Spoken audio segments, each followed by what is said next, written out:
Welcome to a wonderful spiritual journey through Sahaja Yoga.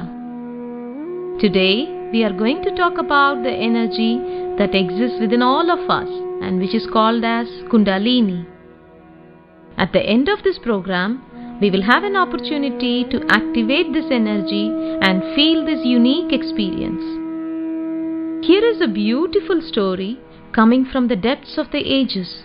One day, God asked the angels, "Where should I hide the secret of life?" They said, "In the depths of the earth." "No," he answered to them. "This is the first place they would look. Deep inside the ocean? It will take them a little more time, but they will get there too. At the top of the highest mountain? Oh, they will always try to climb up there and they will manage to reach the top at the end. In the faraway stars? They will always long to reach the stars, and at the end they will reach there too." The angels became silent, without knowing what to say. "I know where," God said. "I will hide it somewhere that they will never think to search. I will hide it inside them." And so it happened this way. So far, human beings have been seeking so hard to know the secret of life in different ways, but they never looked inside them. Where is the secret of life hidden? Can it be hidden within us? Above the coccyx, at the base of our spine, there is a triangular bone which is called as sacrum, meaning sacred bone. The 5 vertebrae that make up the sacrum are separated when we are born. Gradually, they unite, and by the age of 20, they become a compact bone. Why is this part of the body called sacred? This has been a mystery for ages. The ancient Greeks knew about it. Around 440 BC, there exists a written account in which Hippocrates refers to this bone as Aaron Osthon, or sacred bone. In Egypt, the sacrum is dedicated to Osiris, the god that grants eternal life and allows sprouting of vegetation. Later on, the Romans adopted this term and called it as os sacrum, which is the medical term that is used even today. In Hebrew, it is called as halaya, which means the connecting link of the spinal cord. It is derived from the word Yah, which means God Yahweh. According to the Jewish tradition, after death, even though the rest of the body decomposes, this bone will remain intact and will become the starting point for the revival.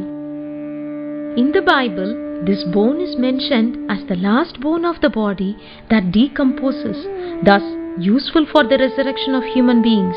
We can find the following in the book of Psalms: "It watches all the bones, one of them will not break." The Arabs believed that this is the first bone that is formed in the body and the last bone to be destroyed. It is called as El-Ajb, and it is the seed from which the entire body can revive. The prophet says, "Everything will be perished from the human body except the coccyx, and from this bone Allah will recreate the body." We see that the idea of resurrection exists in different traditions and civilizations all over the world. Now the time has come to solve this mystery. What makes this part of the body sacred? It is the existence of an energy within it, which is called as the Kundalini. You can see the position of this Kundalini in this chart of the subtle system. The word Kundalini is named after its shape. Kundal in Sanskrit means spiral, and it is coiled 3.5 times in the sacrum bone. This Kundalini can never be destroyed. It resides within us patiently in a dormant state until we reach a level of spiritual maturity and deep longing which allows her to be awakened. This Kundalini is the reflection of the primordial energy within us. She is our spiritual mother, and as a mother, she can never harm her children. The Kundalini is the purest form of energy. She resides in the triangular bone at the base of our spine. Anything contrary to this fact is false. Another mystery is the existence of the spiral in different forms in the nature. The spiral is quite common in nature because the Kundalini is spiral in shape and it is always identified with the process of evolution wherever it takes place. We can find single, double or multiple spirals in every dimension of the universe. To name a few, the spiral shape can be found in the microcosm, small nautilus, ammonites and seashells, in the growth of the plants, in the shape of the flowers. The proportions of the human body are structured on this base and the double spirals of the DNA. In a bigger scale, we can find the spiral formations in cyclones and in huge geological phenomena. In the macrocosm, we see the formation of the spiral galaxies from billions of stars as we can see them from modern telescopes. The planets have a spiral orbit around their axis and around the Sun. Jung says that the spiral images are the archetypical structures of the universe as they have been registered in the human collective unconscious. The Kundalini energy, when awakened, unites the matter with the spirit. It is the flow of eternity in our perishable body. It is the hope of renaissance, and that is why we find the spiral forms everywhere as they are her symbol. The spiral motif is widespread in every corner of our planet since the beginning of time. We can also find the spiral motifs in Africa, China, Japan and Asia. The spiral symbolizes the eternal circle of life and death. It extends at the infinite rebirths that can be conquered only through the Mother. Where Mother is worshipped, we always find the symbol of hope for an eternal life. That is why they have carved this symbol on graves like this, which we can see at Newgrange in Ireland. In America, we can find spiral carvings on rocks in sacred and important places. In Latin America and the pre-Columbian art, we can find a lot of jewelry pieces with this motif. In Greece, the spiral motif appears at Neolithic years. The ceramic vase from Dimini dates back to 5000 BC. It shows clearly the spiral placed in the center of a triangle like the Kundalini in the triangular bone. One of the most famous and mysterious findings is the disc of Phastos around 1700 BC that shows the spiral coiled 3.5 times. The spiral form reaches its perfection during the Greek classic antiquity with the elegant Ionic capital. This unique energy that exists within us is waiting for her awakening. When she awakens, she rises in the central channel of our subtle system. Our subtle system has 3 channels and 7 energy centers or chakras. When the Kundalini gets awakened, she rises through our central channel, which runs along our spine and finds her way out from the top of the head. When this happens, she gives us yoga, which means union, the union of the man with the spirit, the union of the matter with the spirit. All the religious traditions have mentioned about the union with the divine through the awakening of this sacred energy.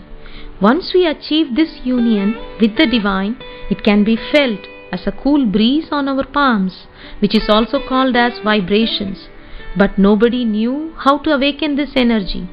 That is why this knowledge was kept secret and was depicted in a symbolic way.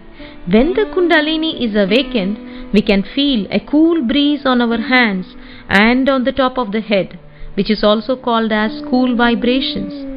This is the proof that the Kundalini has been awakened. The myth of the birth of goddess Athena is a good example of a symbolic myth that hides the truth of the primordial energy. According to the Greek mythology, Athena came out from the head of her father, fully armed and gifted with wisdom, innocence and justice.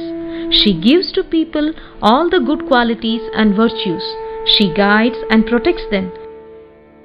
She has all the attributes of Kundalini, and she rises exactly in the same way in the central channel of her father Zeus and pierces the top of his head with her spear. The name Athena is derived from the Sanskrit word Atha, which means primordial. She is known in India as Adi Shakti, who is the source and the form of the primordial energy. The Kundalini, which exists in every human being, is the reflection of this primordial energy within us. On the helmet of goddess Athena, there are 3 horses that symbolize the 3 energy channels of our subtle system, and on her chest there are snakes which symbolize Kundalini. The rising of Kundalini has been a well-guarded secret. Very few masters know how to awaken her, and they would accept only a few disciples who had to pass through very rigorous training. In some cases, this training would last lifelong, and they would still be unable to raise their Kundalinis during their lifetime. But today, for the first time in the history of humanity, the awakening of the Kundalini can be done en masse. During the year 1970, Sri Mataji Nirmala Devi, who is the founder of Sahaja Yoga, established this unique method through which thousands of people have managed to get the awakening of their Kundalini, the precious gift of self-realization. Sri Mataji travelled all around the world tirelessly for the spreading of Sahaja Yoga, for the emancipation and the spiritual evolution of the humanity. She never accepted any money for her work. Sri Mataji says that spirituality cannot be sold or purchased. It is the right of every human being, and one deserves to have it, and the time has arrived for all of us to accept it. We will now do the exercise for the awakening of Kundalini. The only thing that one should have is the desire for spiritual evolution.